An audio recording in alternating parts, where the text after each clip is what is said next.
Me contó una historia. Amparo siempre es buena para contar historias y siempre ahí de lo que ella vive ahí en su colegio. Y me contó una historia que había pasado en su clase. Había ocurrido un lío entre una compañerita de ella y un profesor de sociales. Estaban en plena clase cuando el profesor nota que Juanita, vamos a llamar así a esta compañerita para no meternos mucho con ella, ¿verdad? No vaya a ser que después me acusen de estar difamando el nombre de alguna niña por ahí. Vamos a llamarla Juanita. Juanita estaba ahí, el profesor nota que Juanita estaba sentada pero de mala gana. ¿Se han fijado cuando los niños están sentados pero como que se están cayendo de la silla, ¿verdad? Están casi cayendo, así echados para atrás. Una actitud fea. No la actitud que tienen ustedes hoy, estar bien erguido y bien atento al sermón. Juanita estaba ahí, entonces el profesor le llama la atención a Juanita, ¿no? Le dice, pero Juanita, ¿qué te pasa? ¿Por qué estás así? Juanita se pone firme en la silla, se levanta y casi gritándole al profesor le dice, lo que pasa es que usted es un desagradable, su vida no me agrada. Una niña de 11 años, una niña de 11 años. Y resulta que, no, me cuenta Amparo que dice que la cara del profesor se le transformó, ¿no? Se le transformó y dijo como que, ¿qué me estás diciendo? ¿Qué me estás contando? Su vida no me agrada. Y le vuelve a repetir. El profesor coge y le dice, mira Juanita, vete para afuera, sal de la clase inmediatamente, ya conversaremos cuando termine la clase. Amparo me contaba que el profe flipaba. Probablemente nunca en su vida de docente, una niña de 11 años le había tratado con tan falta de respeto y de esa forma. Alguno pensará y dirá, bueno, habrá que conocer al profe como es, ¿no? Habrá que conocer al profe qué tal, como es con los alumnos. La verdad es que este profe es de los estrictos, es de los pesados, es de los que se meten ahí con los alumnos. Y uno podrá decir, bueno, este profe se merece que alguien en algún momento le hubiese dicho en su cara que es un desagradable. Otros posiblemente podrán aplaudir la personalidad de Juanita, ¿no? Una niña de carácter fuerte, una niña, ¿verdad?, sin filtros, que dice lo que piensa, una niña que, podemos decir a lo mejor Juanita, nadie le va a poder pasar por encima, nadie le va a poder atropellar. Juanita siempre va a decir lo que piensa, defenderá sus derechos donde quiera que vaya. Yo creo que también deberíamos rogar por el futuro esposo de Juanita, ¿no? Pobre santo. Ahora, hay un ingrediente en esta historia que le da un matiz diferente, un matiz distinto. Resulta que Juanita es cristiana. Resulta que Juanita junto con su familia, con sus padres, se congrega en una iglesia. No voy a decir el nombre tampoco para que no arriesgar demanda, pero Juanita es de la, junto con Amparo y otras sí, también son como 2 o 3 que son cristianas en el curso. Eso le da un matiz distinto, eso le da un cambio también diferente a esta historia. No quiero sonar fariseo ni hipócrita, acusando a una niña de 11 años por esta falta de respeto, por ser atrevida. Al contrario, yo creo que todos en algún momento nos podemos identificar con Juanita, ¿verdad? Nos hemos salido de madre, hemos insultado, hemos hablado mal, hemos reaccionado mal, frente a la presión, frente al agravio, frente a algún insulto. En el fragor del momento nos hemos descontrolado, quizás nos ha faltado el tacto suficiente para decir las cosas y hemos dicho cosas que después nos hemos arrepentido de decirlas, ¿no? Recuerdo también ese día cuando Amparo me estaba contando esta historia que al principio, me resultaba un poquito jocosa, yo también me sorprendí. Pero uno como padre también aprovecha esos momentos, ¿verdad? ¿Para qué? Para enseñar, ¿no? Para enseñar a sus hijos, para meterle un poquito de caña también a ellos, ¿no? Que siempre les viene bien. ¿Verdad, chicos? Amén. Y yo me acuerdo entonces que estaba ahí en el coche, estaba el Amparito al lado mío, yo iba conduciendo, me iba contando. Y yo empecé mi discurso de padre, ¿no? Mi discurso de padre, ¿no? Siendo hija Tú tienes que respetar al profesor, tus compañeros tienes que respetar la importancia del respeto, la importancia, ¿verdad?, de aprender a decir las cosas de buena forma, ¿no? Y uno empieza, ¿verdad?, a hablar de la autoridad. Me acuerdo que hablé de la autoridad, de respetar la autoridad, porque le decía, hija, la autoridad siempre sale ganando. En este caso, la que sale perdiendo es Juanita, ¿verdad? La sacaron, ¿verdad?, de ahí de clase. Y estaba por terminar mi discurso y veo que Amparo está.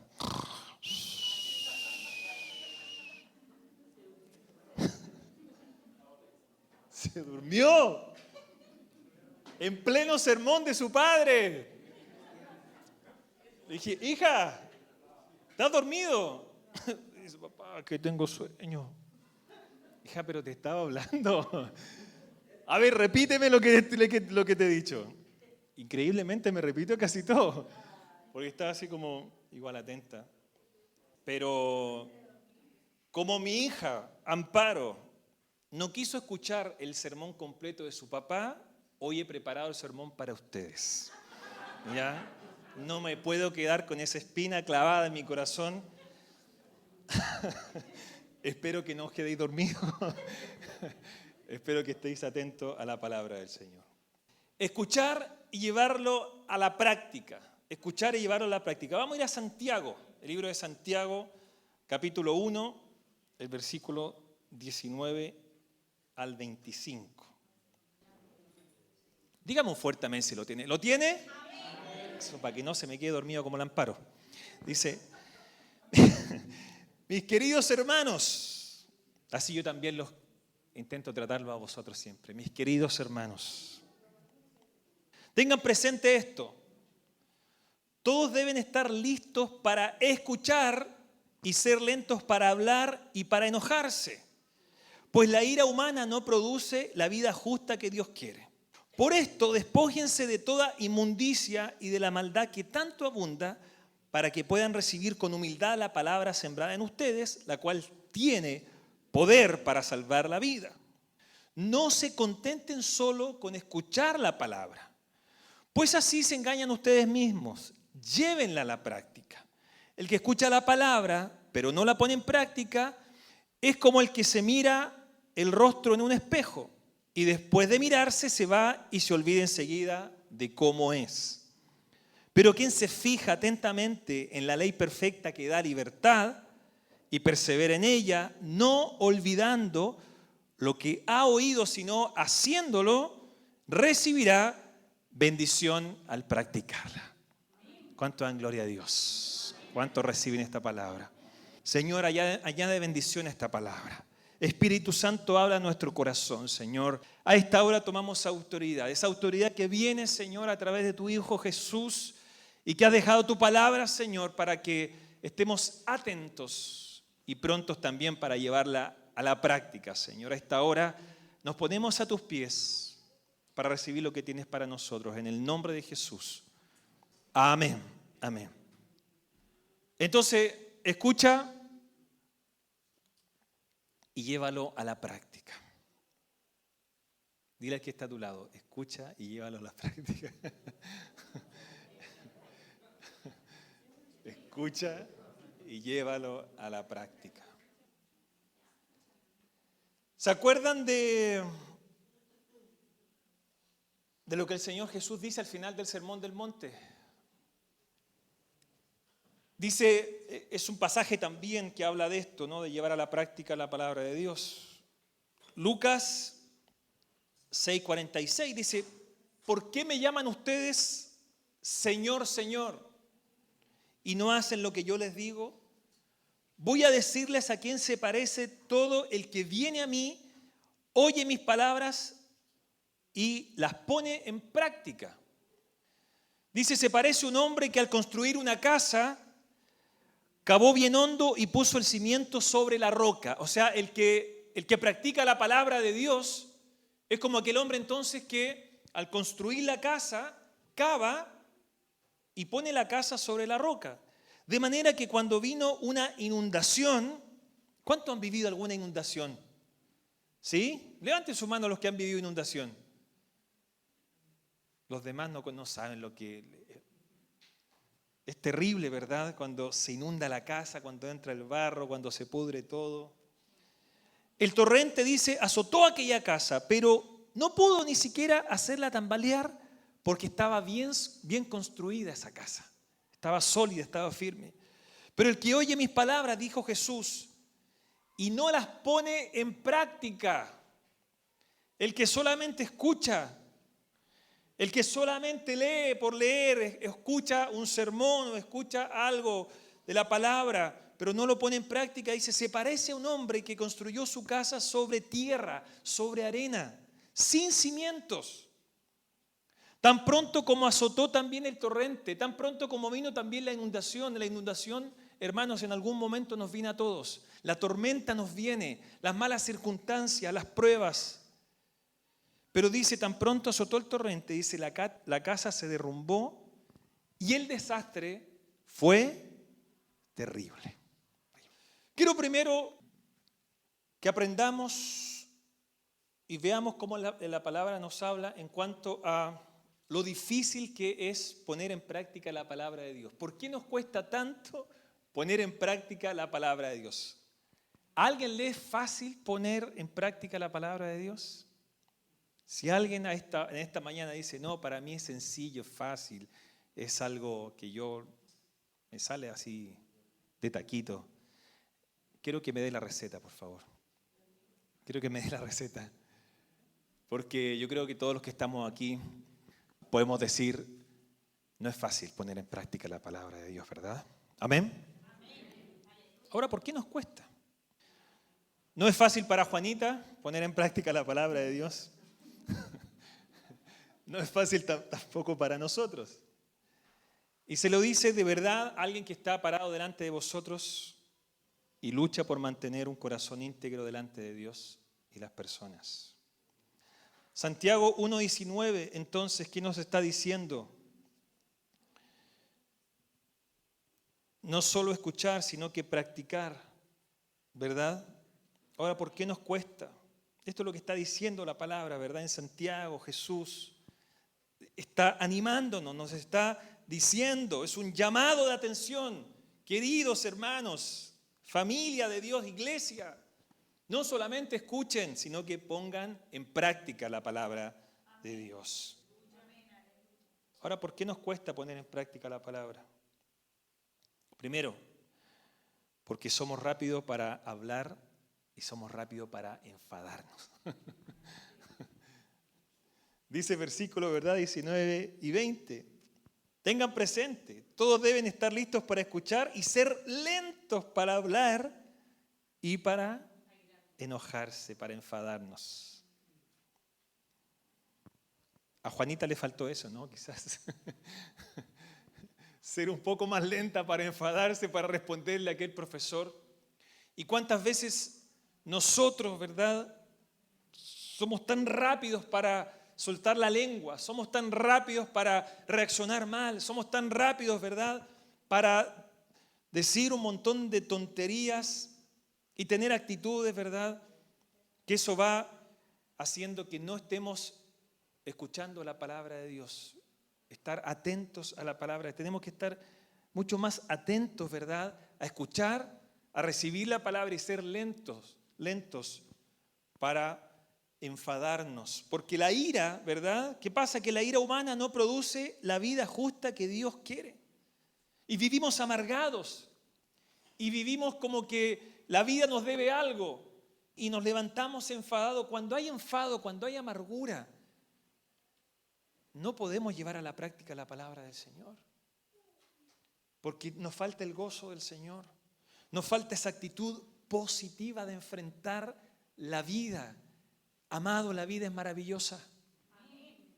Vale la pena vivir la vida, pero vivirla bien. Y cuando yo tengo una buena actitud, y cuando yo soy libre de la amargura, y libre del enojo, y libre del enfado, Dios puede obrar. Y si me va a ser más fácil llevar a la práctica la palabra de Dios. No ser ligero para enfadarme, no ser ligero para reaccionar. Estamos a veces constantemente a la defensiva. Bajemos la guardia. Bajemos la guardia. Seamos agentes de paz, vivamos en paz, tengamos buenas relaciones. Y lo que decimos tiene mucho, nuestra forma de decir las cosas, cómo nos comunicamos. Aquí el problema de Juanita, volviendo a lo de Juanita, podía haber dicho lo mismo de otra forma. Podría haberse acercado al profesor y haberle dicho, profesor, mire, tengo tal y tal problema porque su forma o tal broma que me hizo la otra vez o porque usted aquí y allá, pero hablar las cosas, hablar con la mamá, acercarse, que entre los padres puedan resolver el problema, buscar la solución, hablar bien, pero no llegar y gritar, no llegar y faltar el respeto como a veces faltamos el respeto los unos a los otros. La gente hoy en día, cuánta problema tenemos, ¿verdad?, en respetarnos, en valorarnos, en honrarnos. Entonces, nos cuesta porque somos muy rápidos para hablar y para enfadarnos. El Señor tiene que trabajar mucho allí. Lo segundo, dice, por esto, despójense de toda inmundicia, quítense, desháganse de toda inmundicia, de la maldad que tanto abunda. Lo segundo, el por qué, ¿verdad?, nos cuesta poner en práctica la palabra del Señor, es porque nos demanda un trabajo diario de limpieza interior. Si queremos realmente poner en práctica la palabra del Señor, el trabajo es diario. No es semanal, no es mensual, no es trimestral, no es anual. El trabajo es diario, es de todos los días, todos los días. Aquí está diciendo que hay que quitarse esa inmundicia. Hay que quitarse esa maldad, que tanto abunda, dice la palabra del Señor, que tanto abunda, la maldad abunda. Los malos valores, los antivalores abundan. Las malas actitudes abundan. La falta de respeto abunda. Pero por eso hay que despojarse de eso con una limpieza interior. ¿Cuántas veces nos bañamos en la semana?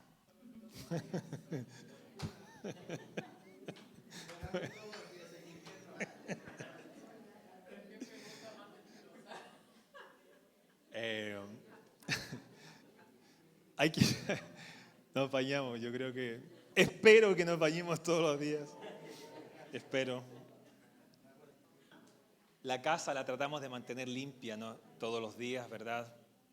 Yo a veces me pongo maniático en la casa. A veces que uno se pone medio viejo, medio maniático, ¿no? Viejo, lo peor es ser viejo y maniático. A veces veo algo desordenado en casa y ya estoy haciendo algo, pero no, el cojín tiene que estar ahí ordenado. Veo un poquito de sucio, un pañito. Hija, ¿por qué están los zapatos aquí? Y empieza uno medio a ponerse medio maniático. Pero a uno le gusta ¿a cuánto le gusta tener su casa limpia, verdad? Una casa ordenada y limpia, no como el cuarto de los adolescentes. Que huelen a Lázaro.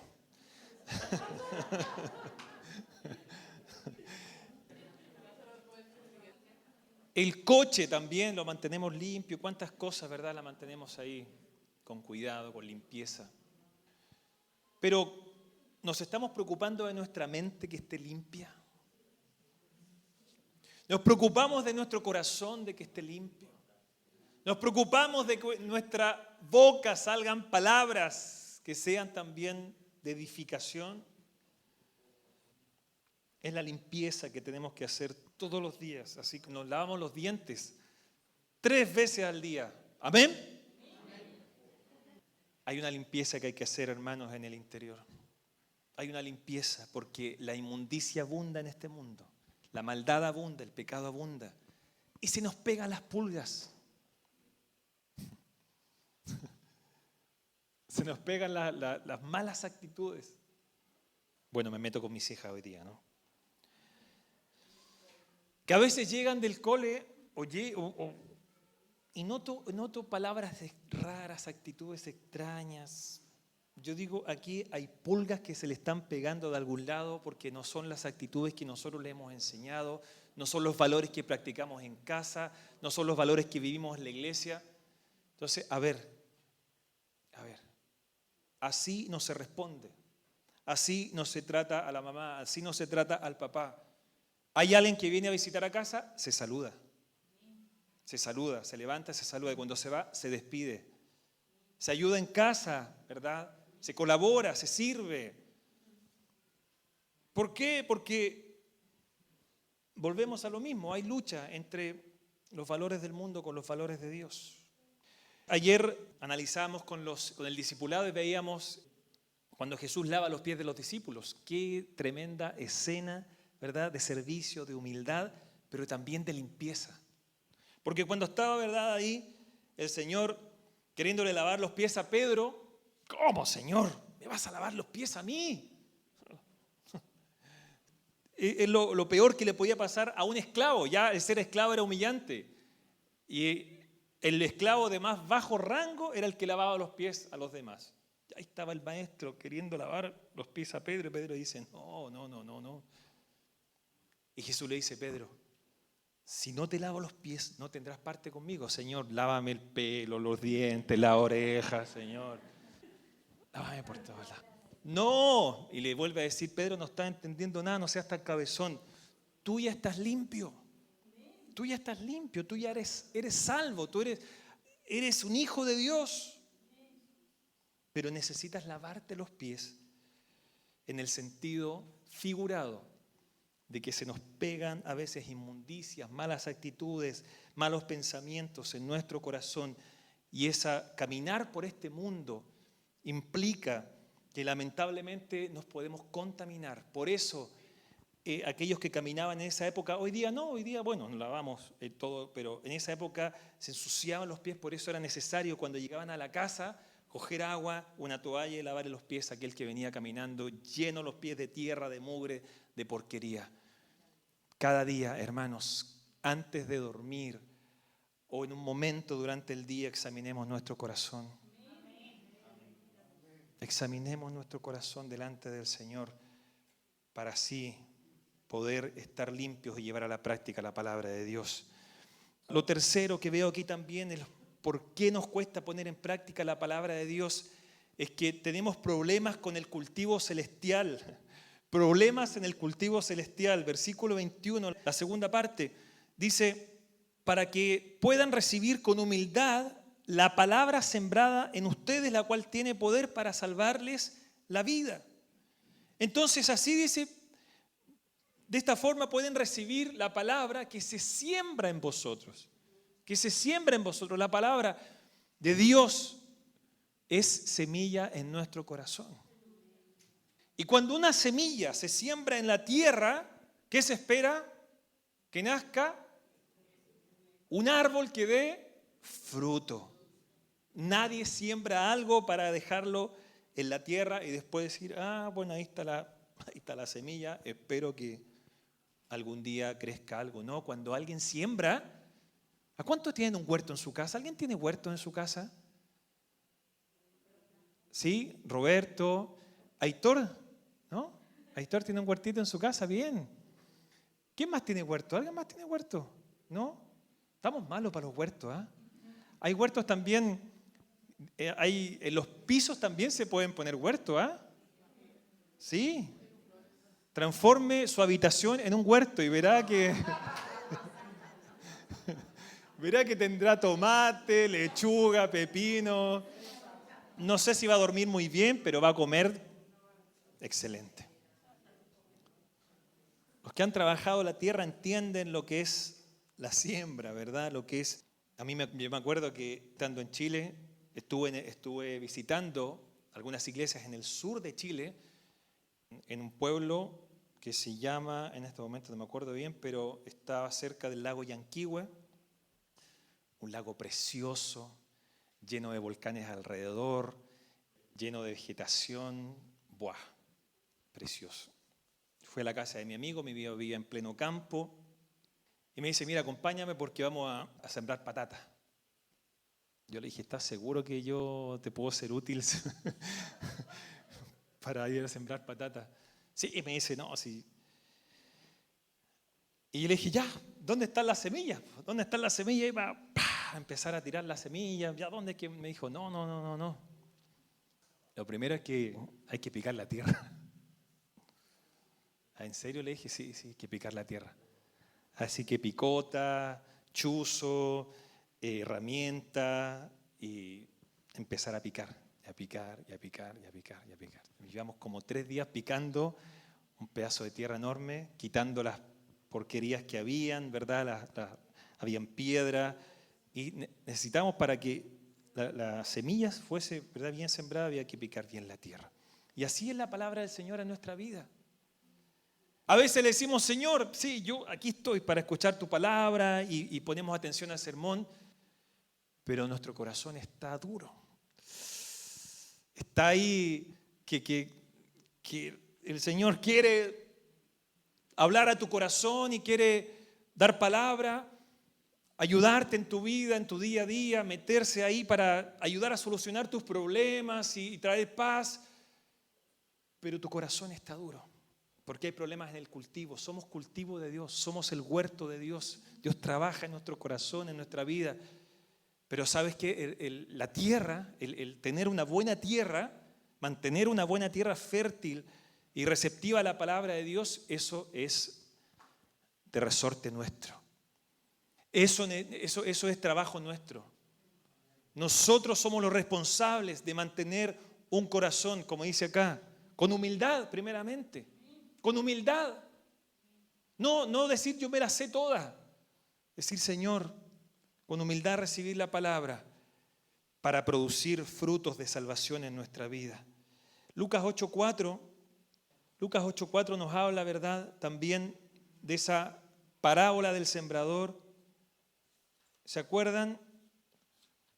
Dice, de cada pueblo salía gente para ver a Jesús y cuando se reunió una gran multitud, Él les contó esta parábola. Un sembrador salió a sembrar, al esparcir la semilla una cayó junto al camino, fue pisoteada y los pájaros se la comieron.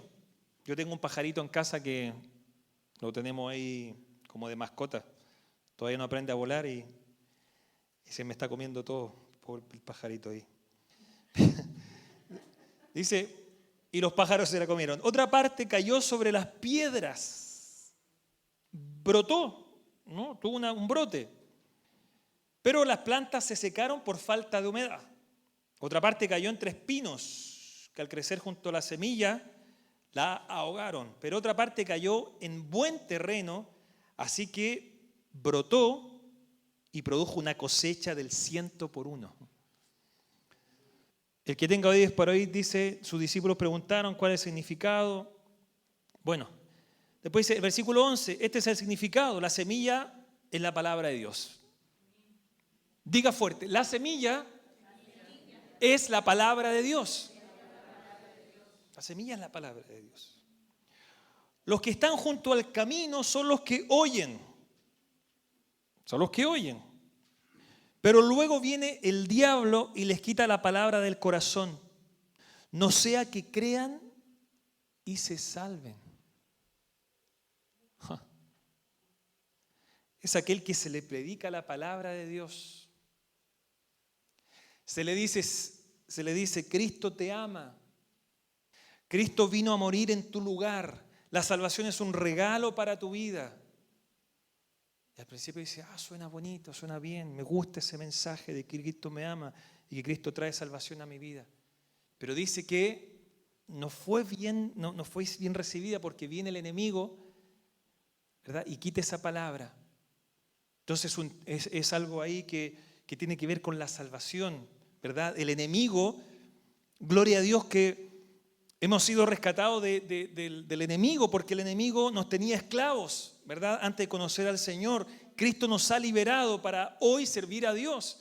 Pero había una lucha espiritual fuerte y hay muchos de vosotros que quizás están luchando contra eso, contra los pensamientos del enemigo, para no creer y ser salvo. Pero Dios hoy te está diciendo, cree en la palabra del Señor. Ten un corazón humilde y reconoce a Cristo como Señor y Salvador de tu vida. Dice, los que están sobre piedras son los que reciben la palabra con alegría. Aleluya. Cuando la oyen. Pero no tienen raíz. Creen por algún tiempo. Pero se apartan cuando llega, ¿qué cosa? La prueba.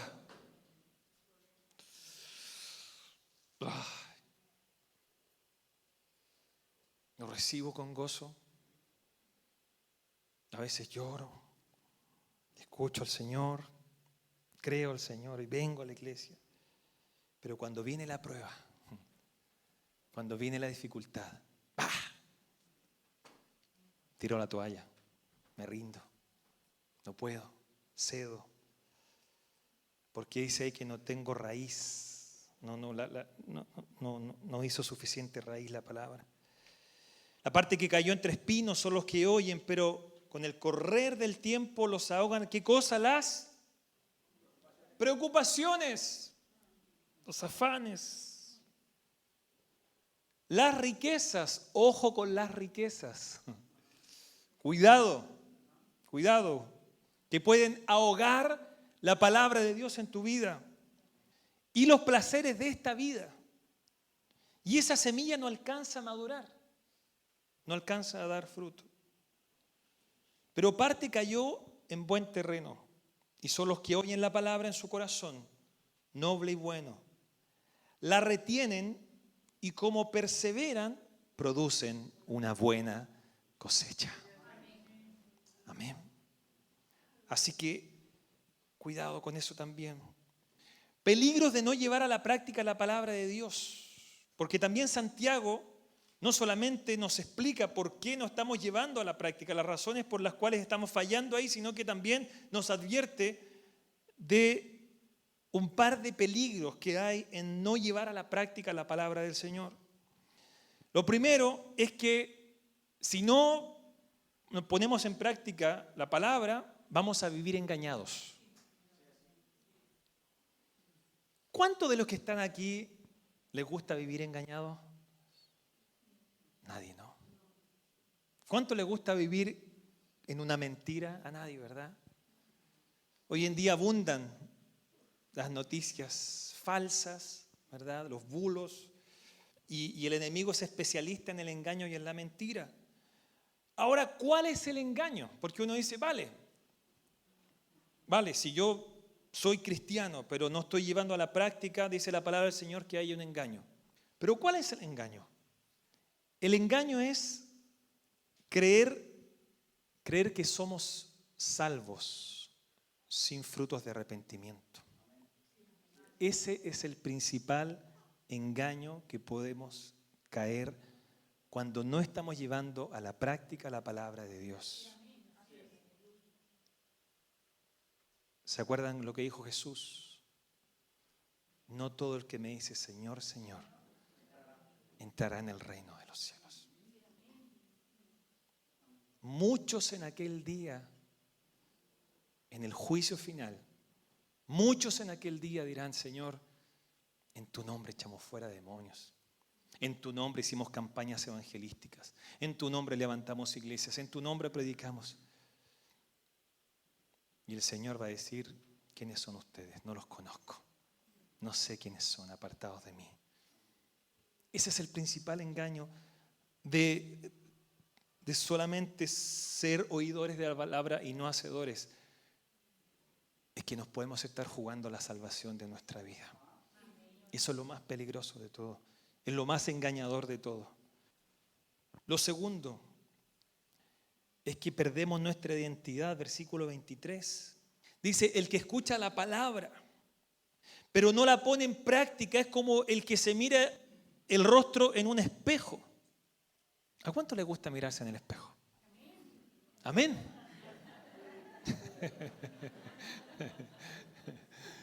Yo pensé que todas las mujeres me iban a decir, ¡aleluya! ¡Gloria a Jesús! Pero no la mujer, no un espejito, no un espejito. No. Un espejo en condiciones, a cuerpo entero, con luces, ¿verdad? Con música de fondo.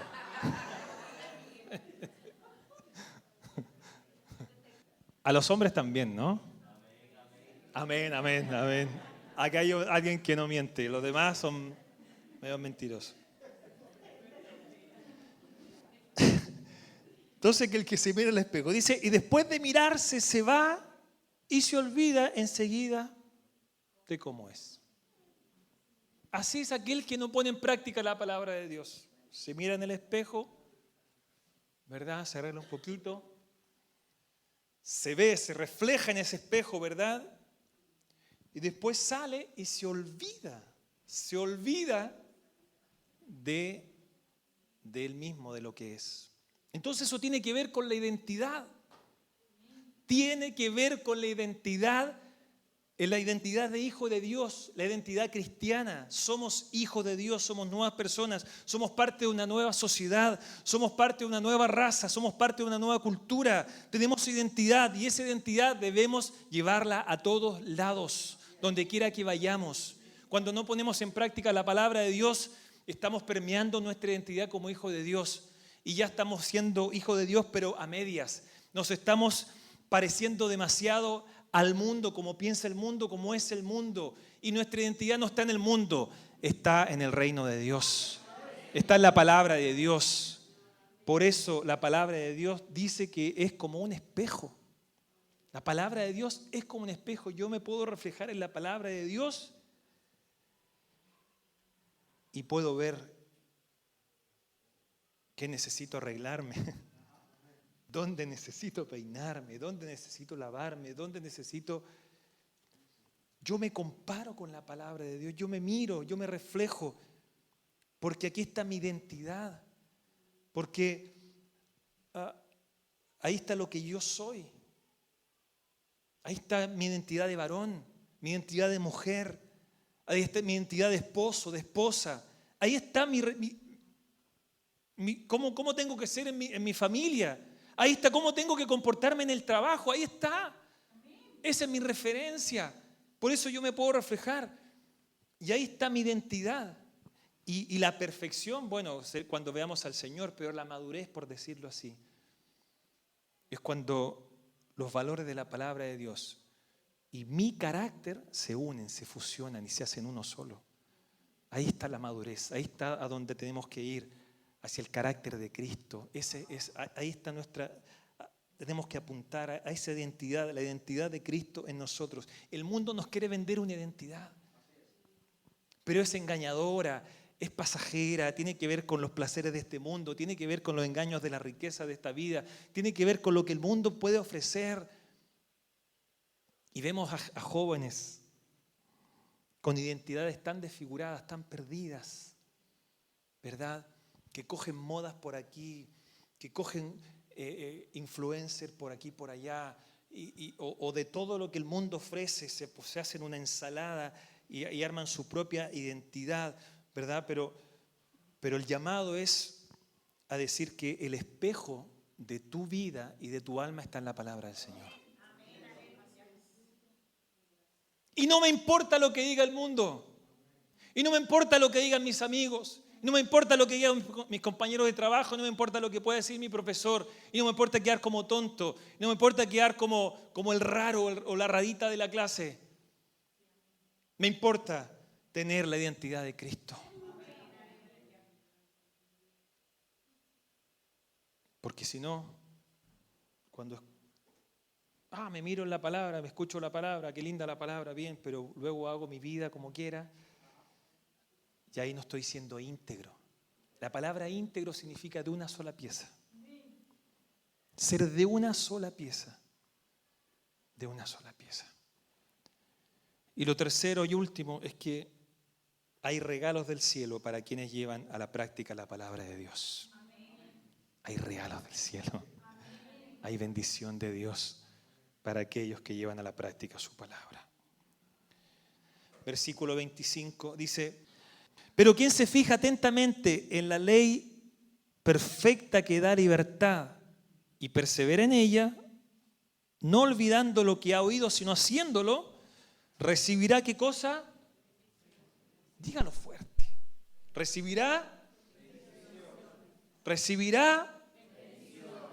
Diga, yo recibo. Diga, yo recibo bendición cuando practico la palabra de Dios. Yo recibo bendición del Padre cuando practico su palabra. Me encanta este último versículo porque dice: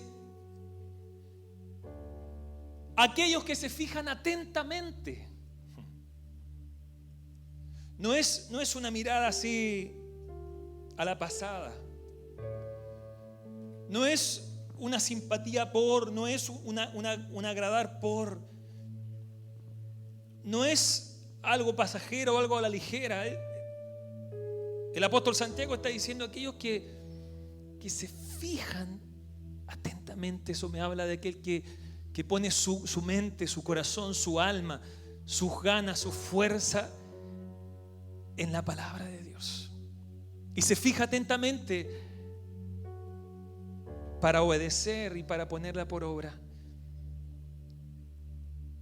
No solamente algo pasajero, no solamente algo superficial. Fijar atentamente significa que yo me fijo en los detalles, que escarbo un poquito más allá y que voy más allá y quiero llegar al fondo de algo. Investigo, pregunto, me meto en la palabra. Me gusta la palabra, es un agrado. Se fija, dice atentamente. Me gusta cuando dice también en la ley perfecta, que da libertad. Qué tremenda afirmación acerca de la palabra de Dios. La ley perfecta que da libertad. Los países tienen una constitución por la cual se rigen. Y hay algunas constituciones que dan más o menos libertad que otras. Hay constituciones, por ejemplo, en Afganistán, donde están los talibanes, donde hay cero libertad. O hay países, por ejemplo, estuve en Francia la semana pasada, donde se puede tomar alcohol en la vía pública. Ni una sola policía, nadie. A la orilla del río Sena, lleno de jóvenes, pero todos comportándose bien. Ni una basura en el suelo, tomándose una cerveza, a lo mejor disfrutando del sol en París. Yo decía, ¿cómo les permiten tomar en la vía pública? Tomar alcohol. Constituciones para los países, leyes, normas para los ciudadanos. Estamos en España, hay que cumplir la Constitución española. Pero hay una constitución moral para nosotros. Y eso no tiene que ver con el país donde estamos.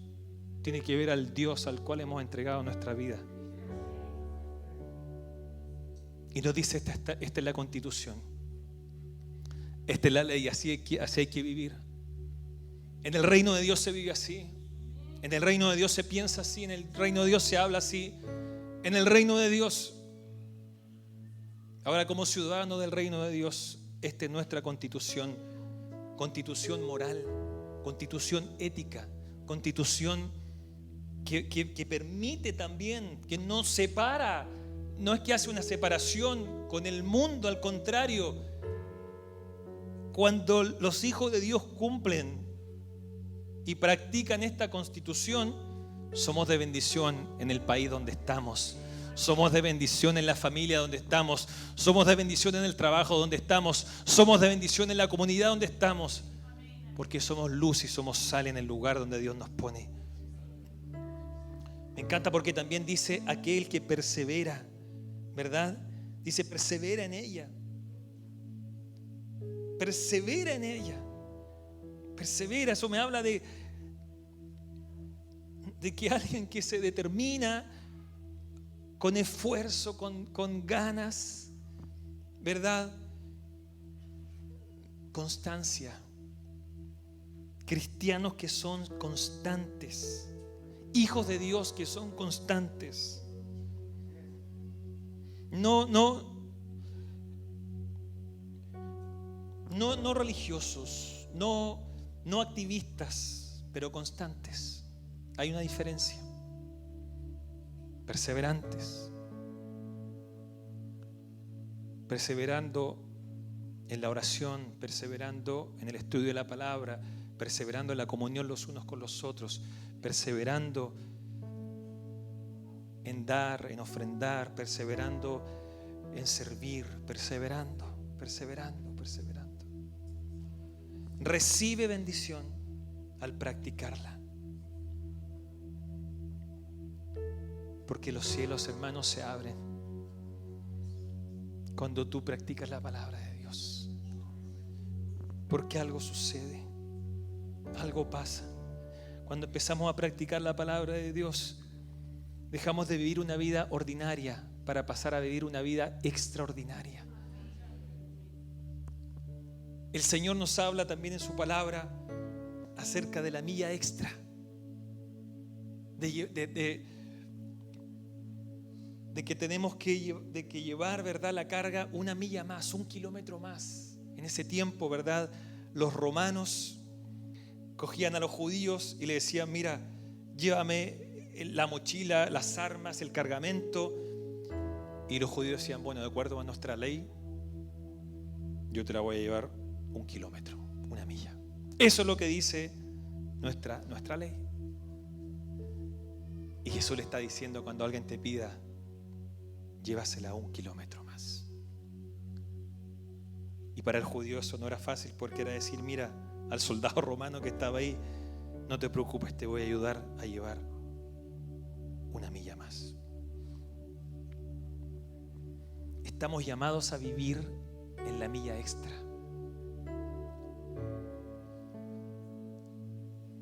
Estamos llamados a marcar la diferencia. Estamos llamados a ser distintos. Estamos llamados a ser un pueblo que vive en santidad, que vive en integridad, que se guarda para Dios. Estamos llamados en este tiempo a alumbrar, a hacer luz, a hacer sal, con nuestra propia vida, con nuestras palabras, con nuestras acciones, a ser distintos a los demás, a salir de cuando no vivimos el nivel extraordinario de Dios, vivimos solamente el nivel ordinario de Dios, un nivel religioso, un nivel conformista, un nivel de derrota, un nivel que se conforma. Pero no nos engañemos, vayamos por más, vayamos por más. Sigamos limpiando nuestro corazón, sigamos mirándonos al espejo de la palabra de Dios, sigamos cuidando lo que entra a nuestra mente, sigamos cuidándonos nuestros ojos, sigamos diciéndole al Señor: examina, Padre, mi vida, examina, Señor, lo que hay dentro de mí, pruébame, Señor, límpiame, te necesito. No es fácil, Señor, no es fácil poner en práctica tu palabra, Dios. No es fácil, Señor, agradar. No es fácil para nadie, es una lucha, es una carrera de fondo, es una maratón, No gana el que llega primero, gana el que llega a la meta, gana el que cruza la meta, gana el que llega hasta el final. Y si cae, se levanta, pero sigue corriendo y sigue perseverando, y se levanta una y otra vez, porque sabe que detrás de obedecer a Dios hay bendición, hay éxito, hay prosperidad, hay avance, hay cosas buenas que Dios tiene para nuestra vida. Póngase de pie. Quiero invitar al grupo de alabanza rápidamente que pase adelante.